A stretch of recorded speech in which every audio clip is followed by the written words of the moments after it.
ஐக்கிய நாடுகள் சபையின் 71வது பொதுச்சபை கூட்டத்தொடர் இன்று நியூயார்க்கில் ஆரம்பம். புங்குடுதீவு மாணவி வித்யாவின் கொலை தொடர்பில் கைதான 12 சந்தேக நபர்களின் விளக்கமறியல் தொடர்ந்தும் நீடிப்பு.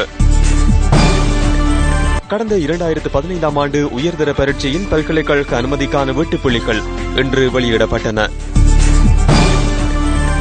சிரியாவின் அலப்போவிற்கு அனுப்பப்பட்ட உதவி வாகன தொடரணிகள் மீது வான் தாக்குதல்.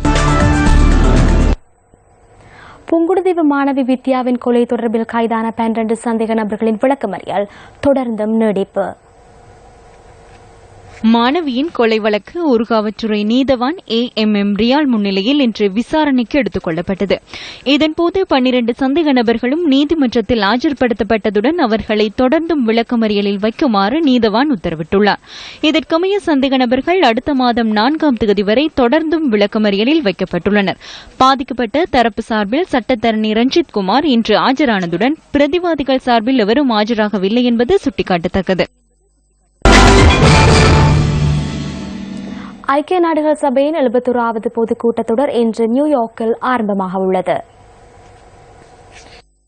எதிர்வரும் 26ஆம் தேதி வரை நடைபெறவுள்ள இந்த மாநாட்டில் 120க்கும் மேற்பட்ட அரச தலைவர்கள் பங்கேற்க உள்ளனர்.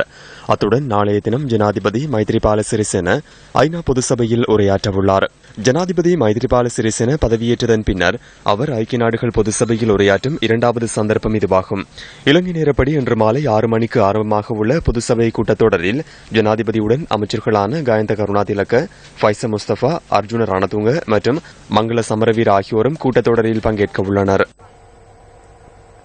கடந்த 2015ஆம் ஆண்டு உயர்தர பரீட்சையின் பல்கலைக்கழக அனுமதிக்கான வெட்டுப்புள்ளிகள் இன்று வெளியிடப்பட்டுள்ளதாக பல்கலைக்கழகங்கள் மானியங்கள் ஆணைக்குழு தெரிவிக்கின்றது. இதன் அடிப்படையில் வெட்டுப்புள்ளிகள் இன்று முற்பகல் வெளியிடப்பட்டுள்ளதாக மானியங்கள் ஆணைக்குழுவின் உபதலைவர் பேராசிரியர் PSM குணரத்ன குறிப்பிட்டார். குறித்த வெட்டுப்புள்ளிகளை www.ugc.ac.lk என்ற இணையதளத்தில் பிரவேசிப்பதன் ஊடாக வெட்டுப்புள்ளிகளை அறிந்து கொள்ள முடியும்.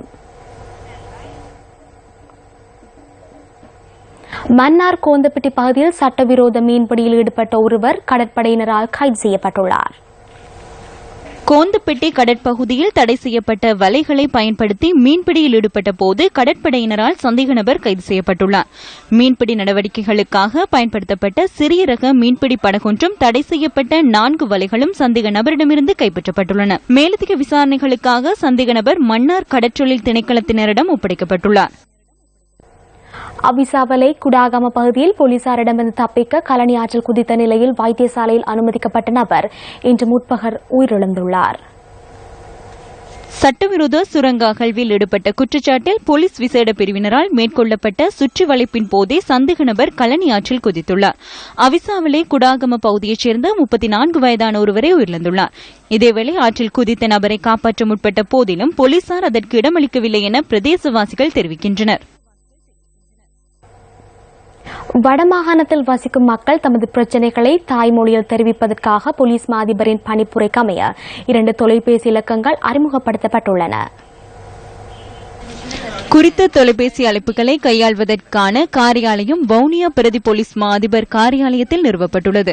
இதன் அடிப்படையில் வடமாகாண மக்கள் 07662263633 அல்லது 07662249949 என்ற தொலைபேசி இலக்கங்களுக்கு அழைத்து தமது தாய்மொழியில் முறைப்பாடுகளை முன்வைக்க முடியும் என போலீஸ் திணைக்களம் வெளியிட்டுள்ள அறிக்கையில் தெரிவிக்கப்பட்டுள்ளது.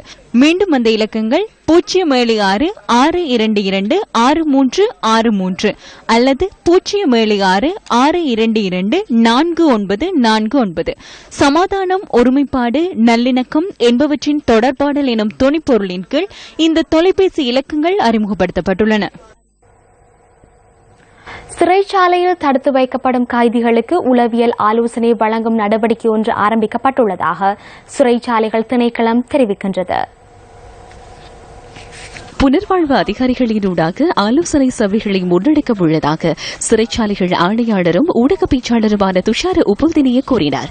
மாத்தறை சிறைச்சாலையில் கைதி ஒருவர் நேற்று அதிகாலை தூக்கிட்டு தற்கொலை செய்து கொண்டமையினால் இது தொடர்பில் அதிக கவனம் செலுத்தப்பட்டுள்ளதாக ஆணையாளர் கூறினார். சிறைச்சாலைகளில் உடனடியாக இந்த நடவடிக்கைகளை முன்னெடுப்பதில் சில நடைமுறை சிக்கல்கள் காணப்படுகின்ற போதிலும் அவற்றை விரைவில் முன்னெடுக்க நடவடிக்கை எடுக்கப்பட்டுள்ளது. மத்திய கிழக்கு நாடுகளில் இலங்கை பணியாளர்களுக்கான கேள்வி குறைவடைந்துள்ளதாக வெளியுறவுத்துறை அமைச்சர் தெரிவிக்கின்றது. அதற்கு தீர்வாக மலேசியா, சிங்கப்பூர் மற்றும் சைப்ரஸ் ஆகிய நாடுகள் அதற்கு மாற்றீடாக அடையாளம் காணப்பட்டுள்ளதாக வெளியுறவுத்துறை அமைச்சின் செயலாளர் GS விதானகே தெரிவித்தார். தொழிலாளர்களை அனுப்புவது தொடர்பில் குறித்த நாடுகளுடன் தற்போது பேச்சுவார்த்தைகளை ஆரம்பித்துள்ளதாக செயலாளர் மேலும் கூறினார். அத்துடன் இத்தாலி போன்ற நாடுகளுக்கு பணியாளர்களை அனுப்புவது தொடர்பிலும் அந்நாட்டின் வெளிநாட்டு வேலைவாய்ப்பு கலந்துரையாடல்களை முன்னெடுத்து வருகின்றது. நாகொட மாபலகம கிதுல்துவ பகுதியில் புதிய தோண்டிய 8 பேர் போலீசாரால் கைது செய்யப்பட்டுள்ளனர். நேற்று மாலை போலீசாருக்கு கிடைத்த தகவலை அடுத்து மேற்கொள்ளப்பட்ட தேடுதல் நடவடிக்கையின் போதே இவர்கள் கைது செய்யப்பட்டதாக போலீசார் தெரிவித்தனர். கைது செய்யப்பட்டவர்களில் அங்கவீனமுற்ற ராணுவ சிப்பாய்கள் சிலரும் உள்ளதாக போலீசார் தெரிவித்தனர். கைது செய்யப்பட்டவர்களிடமிருந்து சில உபகரணங்களும் கைப்பற்றப்பட்டதாக தெரிவிக்கப்படுகின்றது.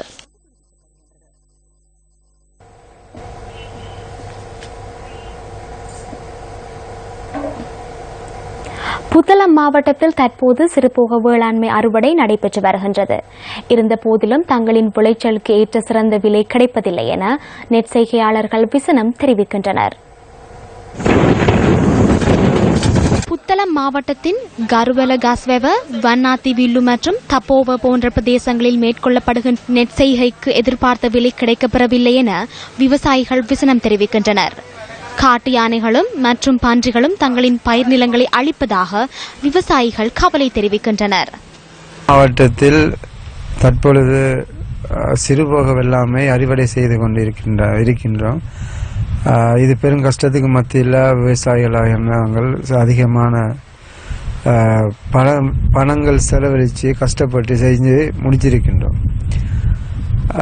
இது தற்பொழுது சரியான விலைக்கு நெல்லை கொடுக்க இயலாத நிலைமை ஏற்பட்டிருக்கின்றது. காரணம், புத்தளம் மாவட்டத்தில் நெல் விலை ஒரு நிலையான ஒரு நிர்ணயிக்கப்படாத நிலையாக இருக்கின்றது. நெல் அரசாங்கம் ஒழுங்கான விலையை நிர்ணயித்து இந்த கஷ்டப்படுகின்ற விவசாயிகளுக்கு உதவி செய்து தருமாறு மிக தாழ்மையுடன் வேண்டிக் கொள்கிறேன். கடன் பெற்று விவசாயம் செய்வதாகவும் உரிய விலை கிடைக்காமையினால் பொருளாதார ரீதியில் பாரிய சிரமங்களை எதிர்நோக்குவதாகவும் விவசாயிகள் தெரிவிக்கின்றனர். உரிய அதிகாரிகள் கவனத்தில் எடுத்து தங்களின் விளைச்சல்களுக்கு உரிய விலையை பெற்று தருமாறு இந்த விவசாயிகள் கோரிக்கை விடுக்கின்றனர். இத்துடன் நியூஸ் ஃபர்ஸ்டின் மதிய நேர பிரதான செய்தி அறிக்கை நிறைவு பெறுகிறது. தொடர்ந்து இணைந்திருங்கள் சக்தி டிவி நிகழ்ச்சிகளோடு. வணக்கம்.